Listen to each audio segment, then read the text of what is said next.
Voilà l'image créée par Flux. Elle est quand même assez folle, sincèrement. On va l'enregistrer sur notre disque dur. Je lui donne l'image en entrée et on le laisse travailler. Vous voyez, il est en train de nous faire un prompt vraiment super élaboré. Oh là là. Oh, oh. Voilà, ça c'est fou, et quand même ce qu'on peut générer avec. Soyez indulgents, c'est ma première vidéo. Et je vais aujourd'hui vous présenter un outil que j'ai développé pour vous permettre d'utiliser Flux. Flux, c'est cette IA qui génère des images comme Stable Diffusion, DALL-E et Midjourney.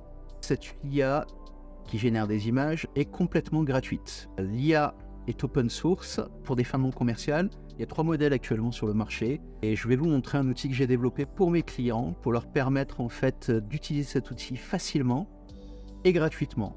Aujourd'hui, vous avez des solutions qui vous permettent d'utiliser la version pro de façon payante à la génération d'images. Et c'est un peu technique, il faut lancer ça sur une plateforme qui s'appelle Replicate. Vous pouvez utiliser les 2 autres modèles qui sont open source directement sur vos data centers ou les machines que vous louez. Mais il faut être un peu technicien, il faut faire des installations et puis vous avez un coût, vous avez une location de ces machines. Et vous avez une troisième solution. Moi, j'ai créé un petit système qui vous permet d'utiliser les data centers que Google met à disposition gratuitement avec un outil qui s'appelle Google Colab. Et j'ai développé une interface qui est spécialisée pour vous faire tourner ce modèle. Donc je vais sortir 2 versions. Une version que vous pourrez utiliser, télécharger gratuitement. C'est assez simple. Il y aura un formulaire en dessous de cette vidéo. Vous le remplissez, je vous fais une démo. Je vous montre comment ça marche. Puis vous partez avec le lien, vous l'utilisez toute votre vie. C'est gratuit. Vous le conservez comme tous les outils que je vais sortir prochainement. Vous pourrez les utiliser, les conserver gratuitement. Ou bien la deuxième version, c'est une version que je vais maintenir, qui sera mise à jour avec plein de fonctionnalités, avec des outils qui vont être dédiés pour sortir des images spéciales pour les réseaux sociaux, LinkedIn, Instagram, Facebook, au bon format, avec plein d'autres fonctionnalités, les fonctionnalités pour entraîner vos propres modèles avec vos propres images. Il y aura juste une contribution, en fait, vous verrez, c'est vous payez une fois le script et vous avez les mises à jour à vie. Voilà. Pour tout ça, je vous montrerai par la suite comment ça fonctionne. Donc on va démarrer directement par la présentation et je vais lancer l'outil. Donc je vais sur Google Colab et je vous montre ça de suite. Donc on lance la connexion sur Google Colab. Donc comme vous pouvez le voir à l'écran, je suis sur la version 4 de mon outil actuellement. C'est assez simple, dès qu'on est connecté, on fait play une fois. Le premier clic sur ce bouton play va vérifier vos versions d'outils qui sont utilisés par cette IA. Donc en fait ce sont des bibliothèques qui sont, on parle un peu technique, mais ce sont des petites bibliothèques qui servent à faire travailler l'IA. Donc il y a une vérification qui est faite par mon script et une installation des versions correctes pour que le script fonctionne de façon optimum. Vous allez voir, il tourne très très vite. Donc pour vous, c'est assez simple. Il y a un lien, vous cliquez dessus, il s'ouvre. Vous allez vous retrouver avec cet outil. Vous appuyez une fois sur play, vous attendez que ça finisse. Une fois que c'est fini, vous appuyez une deuxième fois et vous pouvez utiliser l'outil. C'est aussi simple que ça. Voilà, il vient de finir, donc le premier lancement, on voit que tout est OK, il a passé les bonnes versions. Et on clique une deuxième fois sur le script. Alors là, ça va être un peu plus long, puisqu'il doit télécharger le modèle de Flux Dev, qui est le plus complet open source. Donc ça va vous prendre en gros sur les serveurs de Google, il faut compter 2-3 minutes. Et une fois que c'est fini, vous allez pouvoir l'utiliser directement. Alors, au lancement, vous venez de voir, vous voyez, il a commencé à lancer des fichiers, il vous demande d'accéder à votre Google Drive. Alors à quoi ça sert? En fait, toutes les images que vous allez générer seront accessibles dans votre Google Drive et sardées dans votre Google Drive. Donc vous n'avez même pas besoin de vous embêter à sauver toutes les images, toutes vont être automatiquement sauvegardées. Et vous aurez un fichier texte qui accompagnera chaque image. Et ce fichier texte va vous permettre, en fait, de conserver le prompt que vous avez réalisé et la seed. La seed, c'est un petit numéro, un code, qui correspond c'est un numéro d'identification qui, associé au prompt, donne l'image que vous avez générée. En fait, si vous voulez, dans les algorithmes de génération d'images via l'intelligence artificielle, cette seed-là correspond à un cycle, à un code spécial qui donne un résultat particulier. Donc sur les IA génératives d'images, une prompt vous donnera toujours la même image. Ça, vous l'avez déjà dans Midjourney, vous l'avez dans pas mal de choses. Sur DALL-E aussi, on peut le retrouver. Donc voilà, on va le laisser télécharger tranquillement, vous allez voir. Et puis je vais vous reprendre en 30 secondes. Vous voyez, on n'a même pas mis 2 minutes pour charger le modèle complet. Et vous allez voir, on va se retrouver avec un lien cliquable. Voilà, on y est. Donc là, on a un lien public URL. D'accord? C'est une adresse publique sur laquelle vous allez pouvoir connecter l'interface que j'ai réalisée. Donc, je clique dessus. Et hop, il nous ouvre un nouvel onglet. Alors, ce nouvel onglet va se connecter à la machine de Google à travers un outil qui s'appelle Gradio. Gradio, c'est pour faire très simple, c'est comme un tunnel qui permet depuis Internet de rentrer sur une interface graphique hébergée chez Google.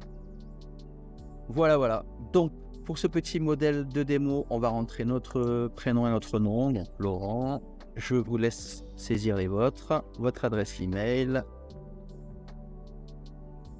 Et on fait démarrer. Donc, très simple. On peut ici directement taper son prompt. Vous avez l'acide ici, quand vous connaissez l'acide de l'image à régénérer, mais sinon vous le laissez sur 0, il va générer des images de façon random. Ou bien vous pouvez indiquer une seed. Et lorsqu'une image vous plaît, vous conservez cette seed ou vous la changez manuellement. Sincèrement, c'est libre de choix. Le modèle est déjà pré-réglé pour générer les images rapidement, mais je vais vous faire une petite démo assez folle.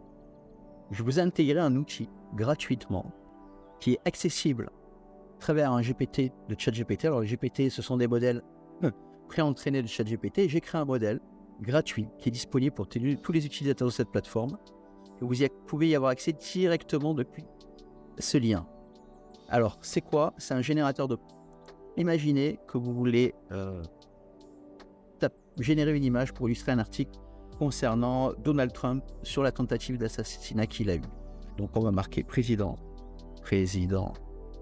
Donald Trump. On va marquer entouré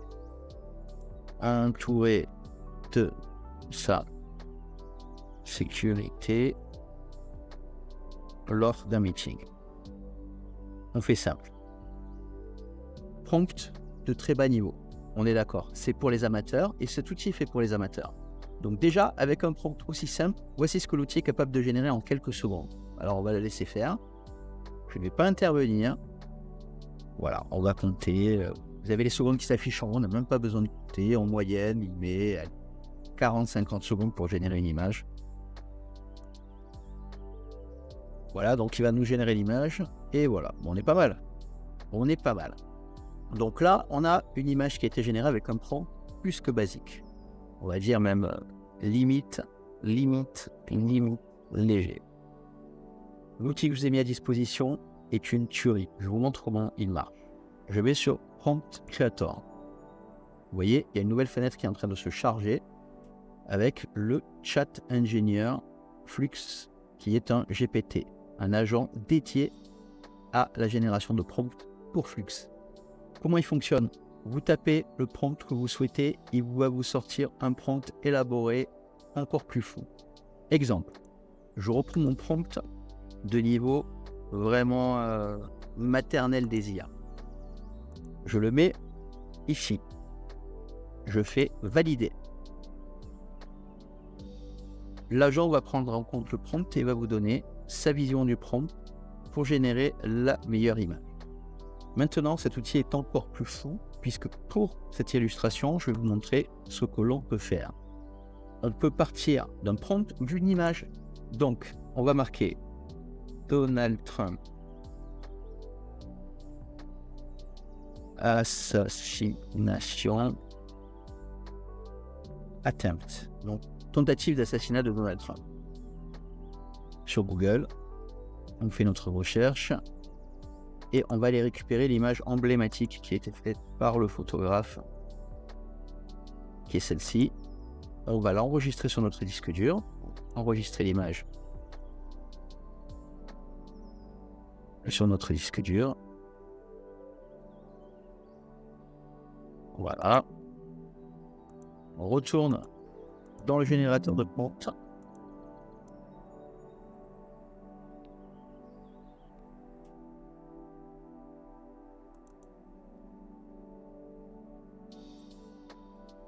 On lui envoie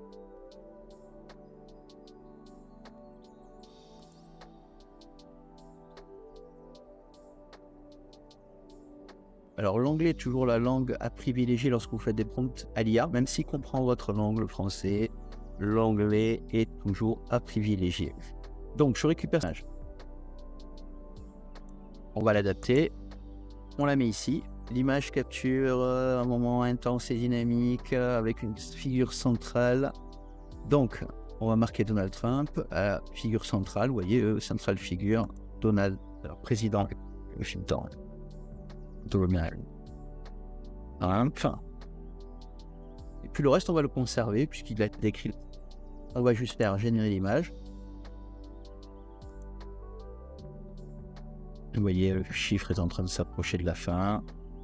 Il nous affiche l'ancienne image. Et il va afficher la nouvelle juste derrière. Voilà. Voilà l'image créée par Flux. Elle est quand même assez folle, hein, sincèrement. Petit processeur, 1 minute en moyenne. On a ce type d'image. Maintenant, on va augmenter la qualité de l'image et on va changer le design de l'image. Là, actuellement, on est sur un carré. On va passer sur du 16 neuvième pour illustrer un article. Donc, pour changer, on va dans Advanced Option. Et ici, on va dire, je veux du 16 neuvième, donc je veux le passer en 1024. Donc on a du 1024. Et on ne touche pas le reste. Je baisse ça, je fais générer l'image. Et on va régénérer l'image. Alors, la seed est toujours random, donc on va avoir une autre image qui ne va rien avoir avec celle-ci, mais toujours basée sur le même prompt. Donc, on va le laisser faire. Vous voyez, il me dit 131 secondes de 3 minutes. Facile.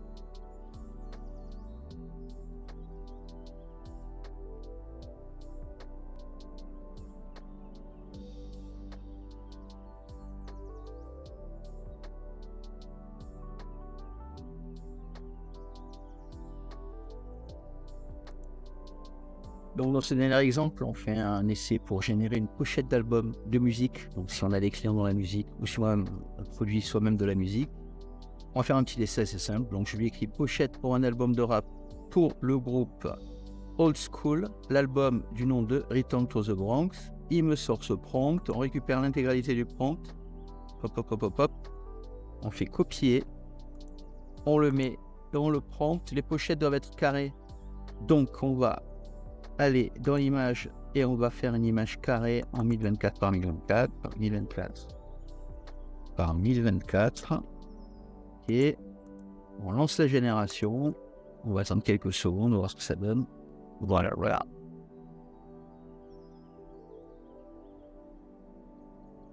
Oh là là.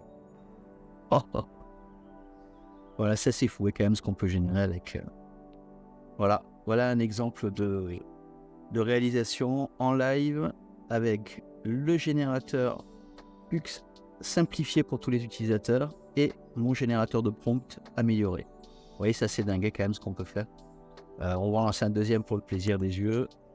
Donc je vous rappelle que la version gratuite, vous pouvez y avoir accès assez rapidement en cliquant sur le lien sous la vidéo. Vous remplissez le petit formulaire rapidement, on fait une démo, je prends 5 minutes, je vous montre rapidement, après vous avez l'outil pour le tester. Vous avez un lien, vous le téléchargez, à vie vous pouvez l'utiliser. C'est à peu près la même interface que celle-ci.